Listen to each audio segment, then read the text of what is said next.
నమస్కారం అండి. నమస్కారం అండి.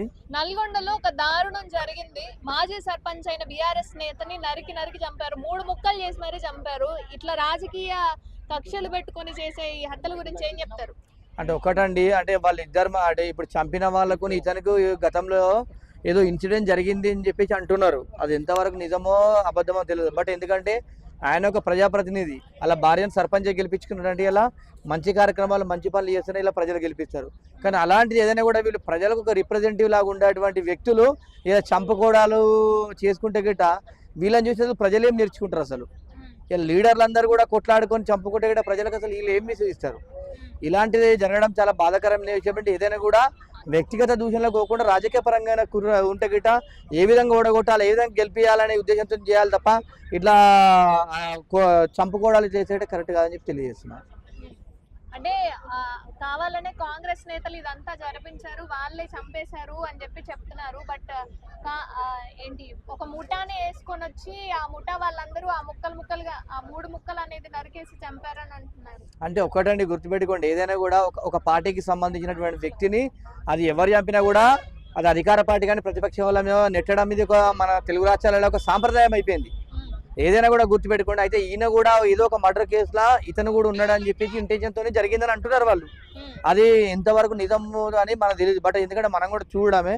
కానీ ఏదైనా కూడా ప్రజలకు సేవ చేసే వాళ్ళు మీరు చంపుకొని జీవితాలు నాశనం చేసుకొని ఇవన్నీ చేసుకుంటే కరెక్ట్ కాదని చెప్పి తెలియజేస్తున్నాం. అంటే ఏమైనా పగలు ఉంటే మాట్లాడుకోవాలి, ఏమైనా కోపాలు ఉంటే మాట్లాడుకోవాలి, చంపుకుంటే ఏమొస్తుంది అంటారు? చంపుకుంటే ఏం రాదండి, ప్రాణాలు పోతాయి తప్ప ఏం లేదు. కుటుంబాల జీవితాలు నాశనం అయితే తప్ప అంతకుమించి ఏం కాదు.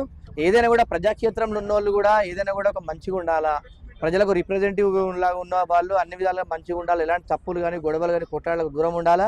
ఎందుకంటే ఇలా చంపుకోవడం వల్ల ఏంటి ప్రాణాలు పోయినాయి, అక్కడ సమస్యలు పరిష్కారం కాలేదు. ఇట్లా ఈ విధంగా చేసుకొని అటు ఇబ్బందికరమైన పరిస్థితి చేసుకుంటే మీ కుటుంబాలు నాశనం అయితే తప్ప ఇలా చంపిన వాడు జైలుకి పోతాడు, చచ్చిపోయిన వాళ్ళేమో వాళ్ళ కుటుంబాలు రోడ్డు పైన పడతాయి. దానికి బాధ్యులు ఎవరు? ఏదైనా కూడా ప్రజల పక్షాన నిలబడి ప్రజల పక్షాన మాట్లాడుకుంటూ రాజకీయం ఎంతవరకు వెళ్ళి అంతవరకు చేసుకుంటే బాగుంటుందని చెప్పి తెలియజేస్తున్నాం. రాజకీయంగా ఎంతవరకు చేసినా సరే ఆల్రెడీ ఇప్పుడు కాంగ్రెసే ఉంది లీడ్ లో. ఎందుకు మరి బీఆర్ఎస్ నేతను చంపాల్సిన అవసరం ఏంది? మళ్ళీ వస్తారని ఏమైనా భయం పెట్టుకున్నారా? అంటే గుర్తుపెట్టుకోండి, అది చిన్నపాటి సర్పంచ్ అంటే సర్పంచులతో ఏం కాదండి. వాళ్ళు ఏదో చిన్నపాటి లీడర్లు, సర్పంచ్ అంటే పెద్ద కాదు. ఎమ్మెల్యేలతో ఏమైతే లేదు, ఈ సర్పంచులతో ఏమవుతుంది?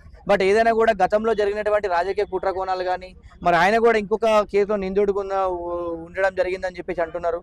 దాని విషయంగా మరి పగలు ప్రతీకారాలు పెట్టుకొని చంపడం జరిగిందో తెలియదు. బట్ ఏదైనా కూడా పోలీసులు నిర్ధారణ చేస్తారు. ఏదేమైనా కూడా గుర్తుపెట్టుకోండి, ప్రజాక్షేత్రంలో ఉన్నప్పుడు ఈ విధంగా చేసుకోవడం ఇది కరెక్ట్ కాదు. జీవితాలు నాశనం చేసుకోకూడదు, చంపుకోవడం మాత్రం కరెక్ట్ కాదు. ఈ కల్చర్ను తెలంగాణ ప్రాంతంలో ఎవరు కూడా పాటించకుండా మంచి రాజకీయం చేసుకొని సాంప్రదాయబద్ధమైనటువంటి రాజకీయం చేసుకోవాలి తప్ప ఇలాంటి దాడులు దూచనలు చేసుకుంటే గిట్ట చాలా ఇబ్బందికరమైన పరిస్థితి ఏర్పడే అవకాశం